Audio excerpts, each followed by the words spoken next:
28 jours avant mes 28 ans, et cette année c'est une édition particulière étant donné que je serai au Japon. C'est un jour 1 qui commence un peu bloqué étant donné que ça fait 3 jours que je suis bloquée au niveau de la nuque et du haut du dos. Après m'être agressé la rétine avec cette lumière beaucoup trop forte pour le nombre d'heures que j'ai dormi cette nuit, j'enlève finalement tout ce que j'ai fait hier soir avant d'aller me coucher pour pouvoir améliorer ma douleur à la nuque, c'est-à-dire mon écharpe et ma petite serviette pour éponger le baume du tigre que mon chéri m'a gentiment mis hier soir. Bon, sur ce, pas le temps de traîner plus parce que j'ai déjà repoussé mon réveil 2 fois et qu'il est temps de me préparer pour aller au travail. Après m'être brossé les cheveux, avoir fait un semblant de coiffure au cas où j'ai pas le temps de faire quelque chose de plus élaboré et m'être demandé pourquoi je me suis couchée aussi tard hier soir, alors que je savais que j'allais le regretter, j'ai décidé d'aller à la douche parce que hier, mon chéri m'a tendrement dit que j'avais une odeur de hatchoum.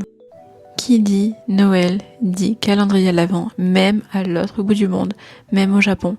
Donc cette année, j'ai eu de la chance, j'ai eu le calendrier, il était mignon. Et pour le déguster, je choisis toujours le seul coin de l'appartement où le soleil montre son nez à cette heure-ci. Allez, chocolat mangé, maintenant c'est l'heure de se make-upper. Hop, une petite transition et on y va. Maintenant on se coiffe et ça va être l'heure de partir. J'ai décidé de partir sur un petit plaquage parce que j'avais les cheveux gras. Mais les filles, vraiment, c'est quoi vos conseils pour réussir vos plaquages à coup sûr? Parce que moi, j'y arrive pas. J'ai beau passer le peigne, la brosse, passer, repasser, mettre du gel, de la laque, de la crème, j'essaye avec tout. J'ai essayé avec du gel d'aloe vera.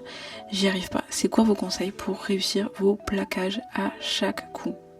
Et surtout, c'est quoi votre secret pour être belle même avec un plaquage? Moi, regardez-moi cette tête d'œuf. Je sais pas, on dirait j'ai pas de cheveux. Je sais pas. Ou peut-être juste le plaquage c'est pas fait pour moi. Je sais pas trop. Mais donnez-moi vos conseils quand même les filles. J'ai même acheté ça, vu que je suis au Japon, c'est ce que les japonaises utilisent pour plaquer leurs petits cheveux. À part graisser, je vois pas trop ce que ça fait. Au final, ça plaque, oui, quelques temps. Mais à la fin de la journée, j'ai toujours autant de petits cheveux. Et regardez comme c'est dégueulasse, ça prend vraiment toutes les poussières. On dirait même que ça prend des poussières qui sont même pas sur mes cheveux, donc je sais pas trop, je comprends pas. Là en tout cas avec le gel d'aloe vera ça a l'air d'avoir plutôt bien fonctionné.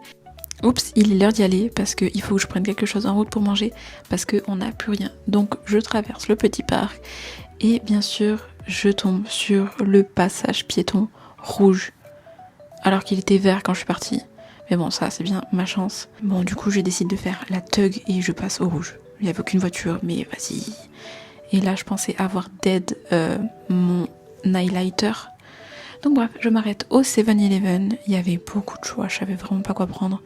Il y a toujours tellement trop de choix. Et moi, j'aime trop goûter plein de trucs. Donc du coup, j'ai goûté ça. Au final, ça avait goût de brioche. Et ça, c'était comme les petits pains chinois. Je sais pas trop comment on appelle ça. Mais bref, c'était bon. The struggle is real. Quand tu veux manger, mais qu'en même temps t'as le nez bouché et qu'en plus il y a un vent de malade. Vraiment j'ai l'impression que je viens de courir un marathon à chaque fois. Dans mes petites expériences du jour, aujourd'hui j'ai testé le taxi au Japon pour la première fois. C'était pas foufou, c'était juste une tâche de mon boulot, j'ai dû aller faire des courses. Heureusement on était deux, j'étais avec une petite japonaise et on a parlé, et parlé, et parlé encore. Je suis en train de goûter ça là et je vous jure que ça a goût de coquillettes au jambon et au fromage. J'ai pas l'impression de manger une tortilla au jambon et au fromage, j'ai l'impression de manger des pâtes à au jambon et au fromage. Oui. C'est vraiment le goût des coquillettes. Bon, vous allez me dire que toutes les pâtes ont le goût. Mais pas vraiment. Genre là, ça a le goût de l'enfance. Ça a le goût des souvenirs. C'est bon, mais ça casse pas trop pas un canard quoi. Mais c'est agréable et c'est chaud surtout et j'ai froid comme vous pouvez le voir à mon nez. Regardez sur le retour j'ai vu Perry l'ornithorynque et à quasiment 17h alors que je suis partie à 9h30 ce matin.